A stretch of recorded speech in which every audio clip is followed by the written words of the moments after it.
খানা বনাইছেনে ৰাইজ? আজি বহু দিনৰ মূৰত মই অৰ্ডাৰ এটা পালোঁ, সেইটো কাৰণে এতিয়া লৰালৰিকৈ অৰ্ডাৰটো ৰেডি কৰি আছোঁ।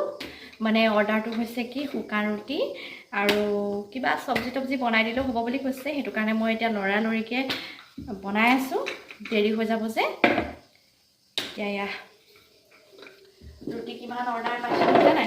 এয়া ৰুটি বনাই আছোঁ, মানে এইফালে বেলি আছোঁ বনাই আছোঁ, মানে ৰ'বলৈ সময় নাই। অৰ্ডাৰটো মানে পটককৈ আহি গ'ল। একদম ঘামি গৈছোঁগৈ, দেখিছেনে বাৰু? মোৰ চোপা দেখুৱাই চাব দেই।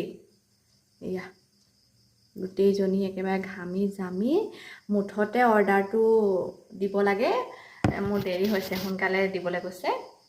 এতিয়া 9:30 বাজিলেই, 10টা বজাৰ আগত দিব লাগিব বুলি কৈছে। অৰ্ডাৰটো মানে কোনে দিছে গম পাইছে নাই আপোনালোকে? মোৰ মানুহজনে দিছে। মই ভাত বনাম বুলি আহিলোঁ, তাৰপিছতে ক'লে কি আজি ভাত বনাব নালাগে, শুকান ৰুটিকে বনোৱা, এনেকৈ ক'লে। তাৰপিছতে আৰু লগালগ এই শুকান ৰুটি বনোৱাত লাগি গ'লোঁ। আজি এফালে ইমান গৰম পৰিছে, দিনতো ইমান ৰ'দ দিলে, এতিয়াও মুঠতে ইমানেই গৰম, তথাপিতো উপায় নাই আৰু ন। আমাকতো অৰ্ডাৰ দিলে আমি কৰি দিবই লাগিব, নহ'লেতো আৰু এখন ৰামায়ণ মহাভাৰত হ'ব। ধেমালি কৰিছোঁ দেই, আকৌ শুনিবলৈ হ'লে নাখাওঁ বুলিয়ে কৈ দিব।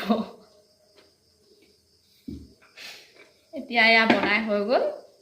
লগতে মই বনাইছোঁ বুট আলু এনেকৈ বইল কৰি দিছোঁ। এইখিনি তেল মাৰিম ধুনীয়াকৈ, শুকান ৰুটি খাম। শুকান ৰুটি খাই ভালো পাওঁ, এনেই অকণমান ধেমালি কৰি দিওঁ আপোনালোকৰ লগত। তাকে এতিয়া মই বনাই লওঁ দেই।